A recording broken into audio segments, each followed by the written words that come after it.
আন্দোলন করব। বেলডাঙ্গা শুধু না, গোটা পশ্চিম বাংলায় ওয়াকফ নিয়ে মুসলিমদের সম্পত্তি কেড়ে নেওয়ার চেষ্টা হলে এবং বেলারোরা ল্যান্ড দপ্তরের মন্ত্রী হচ্ছে মুখ্যমন্ত্রী মমতা ব্যানার্জি, স্বরাষ্ট্রমন্ত্রী, স্বাস্থ্যমন্ত্রী, মাইনরিটি মন্ত্রী, আবার ল্যান্ড দপ্তরেরও তিনি মন্ত্রী।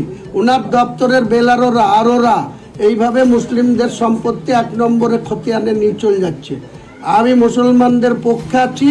ওয়াকফ আইনের যে অ্যামেন্ডমেন্ট, সেই অ্যামেন্ডমেন্টে যদি মুসলমানদের সম্পত্তি কেড়ে নেওয়ার চেষ্টা হয়, আমি রাস্তায় দাঁড়িয়ে মুসলিম ভাইদের নিয়ে তাদের সম্পদ, তাদের কবরস্থান, তাদের মাজার, তাদের মসজিদ, তাদের যে কোনো সম্পদ হাত বাড়ালেই তার হাত কি করে ভেঙে দিতে হয় হুমায়ুন কবিরের জানা আছে। মুখ্যমন্ত্রী আজকে সভা থেকে বললো এগুলো ভুল বোঝাচ্ছে, তাই বলছে, কি বলবেন? কোনটা ভুল কোনটা ঠিক? তাহলে উনি যেটা বলেছিলেন এসআইআর করতে দেব না, এখন এসআইআর হচ্ছে, ওটাও ভুল। উনি বলেছিলেন দিল্লিতে যেয়ে আন্দোলন করোগা ওয়াকফের, তাহলে ওটাও ভুল। উনি যা বলেন সব ঠিক, আর আমরা যা বলি আমরা সব ভুল বলি।